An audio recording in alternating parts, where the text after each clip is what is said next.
Bueno, el mensaje tiene que ver con que el dinero está bastante sobreestimado en la sociedad actual. Le damos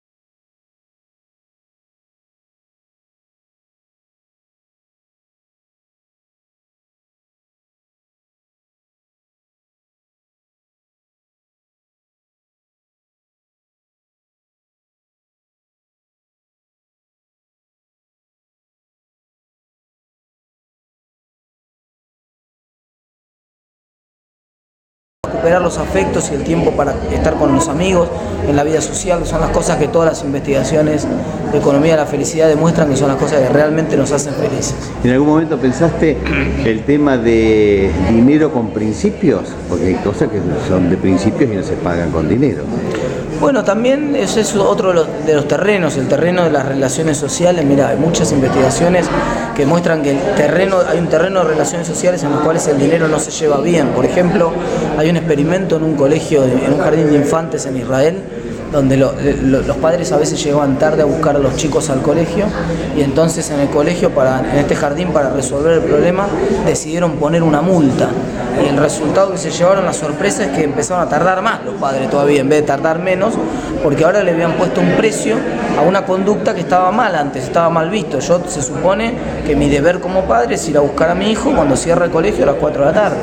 Y si yo que voy más tarde, quedo mal, y para mí es una vergüenza con los padres y los otros compañeros, con la maestra, haber llegado más tarde. En cambio, ahora aparecía la posibilidad económica de comprar esa vergüenza, para decirlo de algún modo. Entonces, la verdad que es un mundo muy diferente el mundo cuando metemos dinero en el medio. Uno a veces piensa que no se da cuenta, pero por supuesto el dinero es necesario para muchas cosas, no funciona una sociedad sin dinero, pero el gran problema es que nosotros lo sobreestimamos, le damos demasiada importancia, lo enaltecemos demasiado, creemos que todo lo puede comprar el dinero, y finalmente después nos damos cuenta que no. ¿La inflación es un tema político y en ese caso puede corregirse?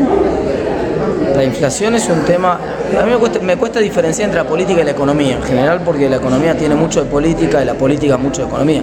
Por ejemplo, una de las causas de la inflación, que no es la única, es el déficit fiscal financiado con billetes, con emisión monetaria. Entonces, desde ese punto de vista es una decisión política, porque el gobierno determina un nivel de gasto, no lo puede pagar, y determina una manera de financiarlo coercitivamente, emitiendo moneda, sin que el Congreso lo apruebe, sin que lo apruebe nadie. Entonces, visto desde ese punto de vista, es una decisión política, pero en realidad es un fenómeno estrictamente económico que tiene que ver muchas veces con esto que te decía, es una de las causas, la causa monetaria de la inflación, pero otras veces con estructuras económicas como las nuestras, que son muy primarias, muy poco diversificadas, muy poco desarrolladas, y donde entonces aparecen cuellos de botella permanentemente en distintos sectores, aparecen pujas distributivas de gremios. Ahí tenés otro lado político, ¿no?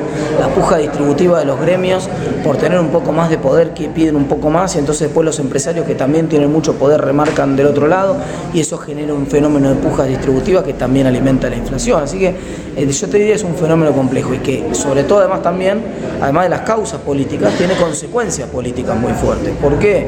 Bueno, en la medida que hay inflación, por ejemplo, yo no puedo controlar si el intendente de 9 de julio está gastando bien o está pagando sobreprecios en la obra pública o en las compras que hace el Estado. Yo no sé, por ejemplo, si una silla que compró y que pagó 2.000 pesos una silla, la pagó cara porque hay inflación, o la pagó cara porque hay un sobreprecio del 10% que se está llevando a alguien.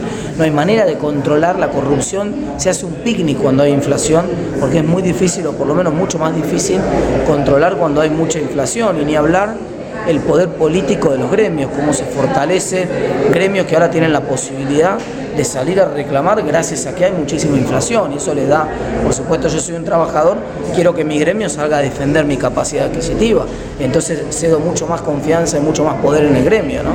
Muchas gracias, Martín. Gracias a usted.